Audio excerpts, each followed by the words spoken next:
కాదంబ కాలబ్రస్ dynasty అనమాట. ఇది 3rd century నుంచి 6th సెంచరీ వరకు ఉంది. వీళ్ళు ఏంటంటే ఈ యొక్క ఏదైతే సంగమ డైనాసిటీ ఉందో వాళ్ళ సంఘం ఉందో ఆ సంఘాన్ని డిస్ట్రాయ్ చేసేసి మొత్తాన్ని దాన్ని కొలాప్స్ చేసి వీళ్ళు వచ్చారనమాట. వీళ్ళు జనరల్గా ఏమంటారు, ట్రైబల్స్ అని నమ్ముతారు, కొంతమంది డార్క్ ఏజ్ అని నమ్ముతారు. ఈ యొక్క dark age of ruled over Tamil Nadu ఇది అనమాట.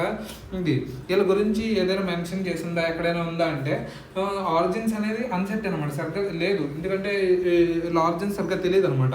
బట్ తమిళ గ్రామర్లో ఎప్పరంకులం కలం అనే అతను మెన్షన్స్ ఈ కలబ్రా కింగ్ అయిన అచ్యుత కలపలం గురించి మెన్షన్ చేస్తారనమాట.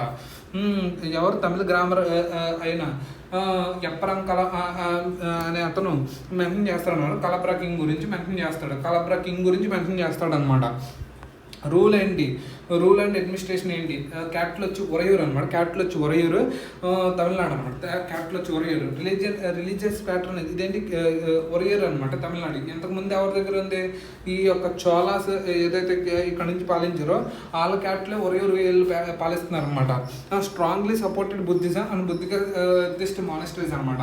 అందుకు బుద్ధదత్త అనే ఒక బుద్ధిస్ట్ స్కాలర్ కూడా ఇక్కడ నుంచి వచ్చారని నమ్ముతారు అనమాట.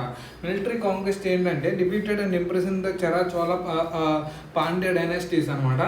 వీళ్ళందరినీ ఇంప్రెషన్ చేసేసి ఇవన్నీ చేస్తారనమాట. అంటే ఎంతకాలం 300 కాలం వీళ్ళని డిఫీట్ చేసి అన్ని హోల్డ్ చేసేయడానికి ఎంత ధైర్యస్తులో ఎంత గట్టోళ్ళో చూడు. కానీ వీళ్ళ గురించి ఏమీ తెలియదు, అంటే సమ్ మిస్టరీ అనమాట అంతే.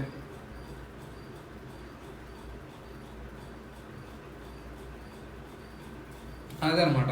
తర్వాత డిక్లైన్ వచ్చి సింహ విష్ణు పల్లవ కింగ్ అనమాట. ఈవెన్చువల్లీ సింహ విష్ణు అయిన పల్లవ కింగ్ అనే అతను డిఫీటెడ్ ద కలబ్రాస్ అనమాట. కలబ్రాస్ని డిఫీట్ చేస్తాడు అదనమాట. సింహ విష్ణు అనే అతను అదనమాట. వీళ్ళ గురించి ఇది నీకు జనరల్గా చెప్పాలంటే వీళ్ళు Tamil Nadu, Karnataka parts of Kerala 3rd to 6th century వరకు డార్క్ ఏజ్ అనమాట, సౌత్ ఇండియన్ హిస్టరీ. ఎందుకంటే ల్యాక్ ఆఫ్ హిస్టరీ వీళ్ళ గురించి ఏమీ తెలియదు అనమాట. వీళ్ళ గురించి మెన్షన్ చేసింది ఓన్లీ ఎప్పరంకులు అనే తమిళ గ్రామర్ అతను ఆయనే మెన్షన్ చేశాడు ఒక కింగ్ గురించి. అదే అచ్యుత కలపల అనే అతని గురించి. ఇది ఉరయూరు నుంచి పాలించారు అనమాట. బుద్ధదత్త అనే ఇక్కడి నుంచి వచ్చారని చెప్తారనమాట. వీళ్ళు బుద్ధిజం మెయిన్గా అనమాట, బుద్ధిస్ట్ మానిస్టరీస్ అనేది. ఇదే రీజన్ వల్ల తర్వాత వచ్చే వాళ్ళు వీళ్ళంతా ఈ యొక్క డిస్ట్రాయ్ చేశారేమో అని. ఈ సింహ విష్ణు పల్లవ కింగ్ అనే అతను ఈ యొక్క డిఫీట్ చేసి తర్వాత మళ్ళీ రీఎమర్జీకి తోడ్పడ్డాడు అనమాట. ఇది మెయిన్గా సింహ విష్ణు.